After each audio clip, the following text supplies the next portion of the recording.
Hi, Year 2. Carrying on with our sensational safari topic, and today we're going to be looking at African animals. So this is one for all you animal lovers out there. I know there's quite a lot of you. And the aim is to understand some of the main animals that live in Kenya.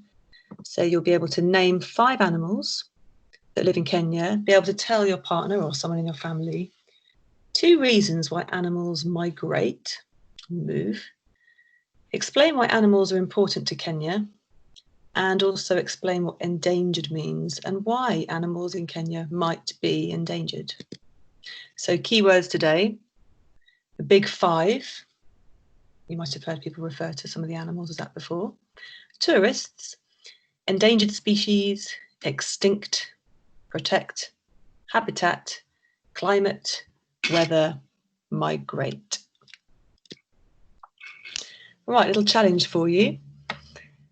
Animal tennis. How many African animals can you name in a minute?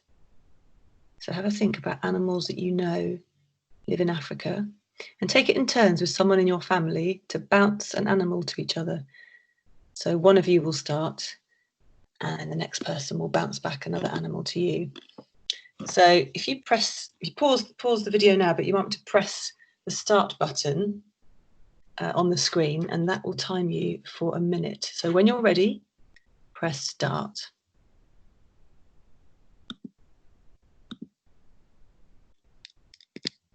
Okay, how did you get on? Well done. So what can you remember so far? What is a national park? And what is a game reserve? And what is the difference?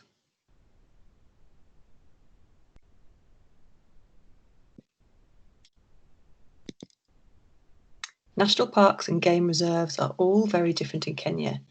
They have different climates, weather, and landscapes, and this affects the animals that might be found there and the habitats that they make. So think about different places you know of, even perhaps in Great Britain.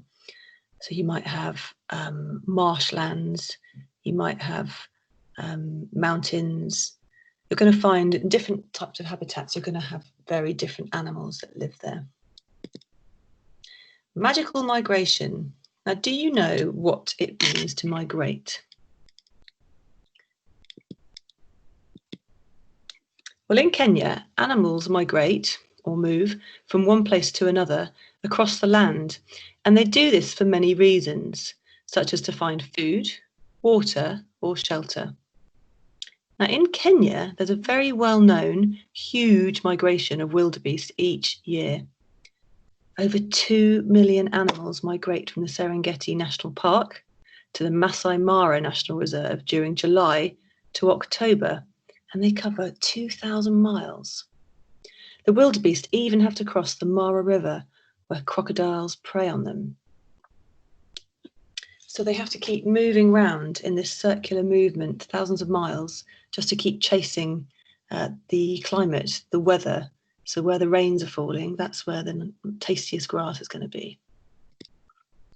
And there's quite a nice video here, if you click on this link, and that will show you the wildebeest migrating, as well as 1 or 2 zebra. So have a look at that, and then pop back to me.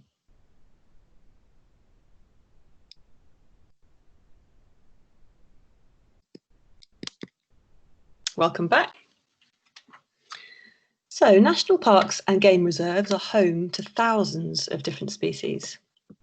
And thousands of tourists visit Kenya each year to go on safari, to explore the magnificent landscapes, observe the wildlife, and experience the climate.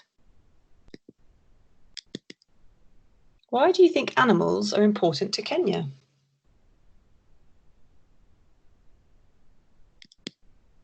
And why are tourists important to Kenya? Well, the tourists will bring in lots of money to the country, and the animals that are there are one of the main reasons people want to visit. So it's very important that the animals are cared for and protected. not just because they are an important species on Earth, but also to continue the tourist industry in that country. So one of the main reasons tourists visit is to see the Big Five. But do you know what the Big Five are?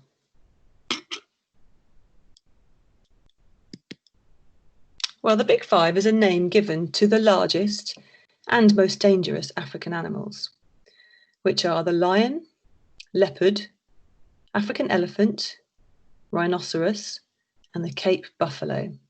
The Big Five name was also given by hunters to name the 5 most difficult animals to hunt on foot. So if you were to be lucky enough to go on safari in Africa, you would be very, very privileged and lucky to see one of those Big Five. Some people go and there'll be perhaps 1 or 2 of them that they do not get to see because they're incredibly hard to track down. So there's another nice clip here about African animals. Watch out for the cute alert of the little baby hippo. And when you've watched it, or while you're watching it, perhaps write or draw 5 animals that you see. And the challenge is to see which of the Big Five you spot in the video. So click on the link and then pop back again.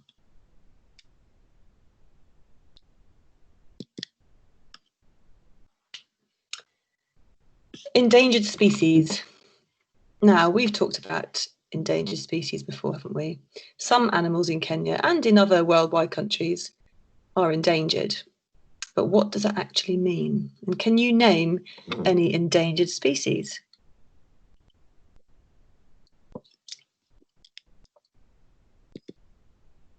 Well, an endangered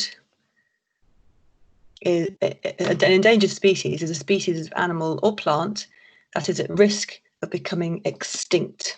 Extinct meaning completely died out, never to be seen again. So I'd imagine one of the creatures that might pop to mind when you think of something that's extinct might be the dodo.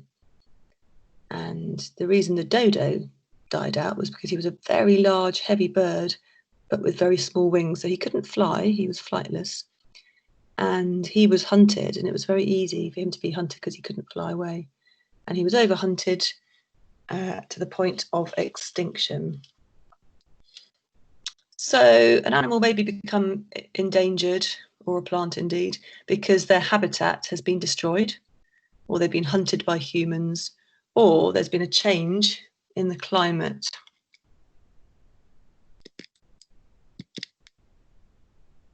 So we've got some endangered species here. This is the black rhino.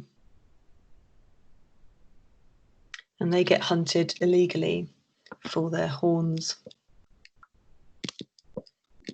And this cheeky little fellow is the brown spider monkey. Look at his long fingers.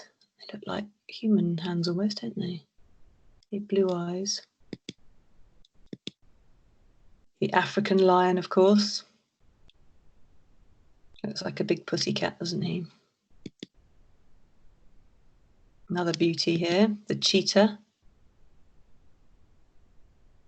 which I believe is the fastest land animal. And we've got the African elephant. Remember, there's other elephants. We have the Indian elephant with smaller ears, don't we? The African elephant has the bigger ears. And you can see him there with a little baby elephant. And Grevy's zebra, another endangered species. So your job today, thinking about the Big Five, is to research one of those Big Five animals. So you need to choose one of the research activity sheets, which I'll attach to the presentation. And you'll need to collect ideas.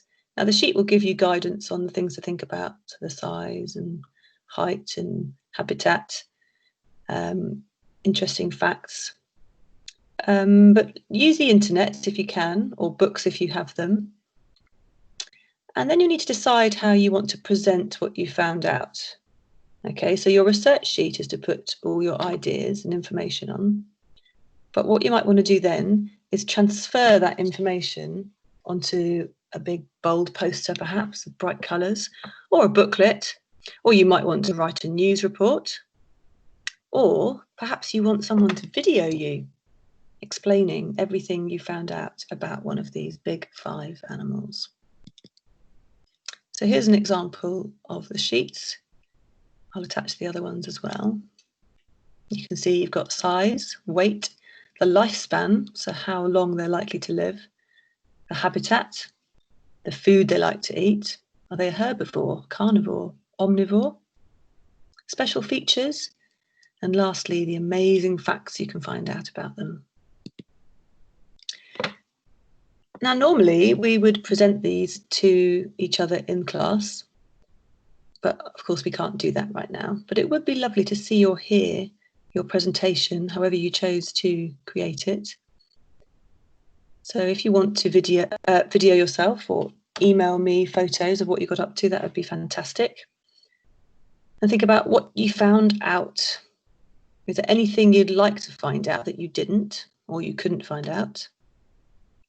And then think about what you can do to help protect these endangered wild animals. So when things are so far away in Africa, it's very hard for us to comprehend how we can make a difference. But even small changes you make at home can make a difference. So starting at home, think about your garden's ecosystem, if you have one, and how you could improve the habitat for creatures visiting your garden. For example, keeping a little small area of grass and let it go wild, which will attract lots of honeybees and other insects that are important. Recycle and buy sustainable products. For example, avoid buying things that contain palm oil.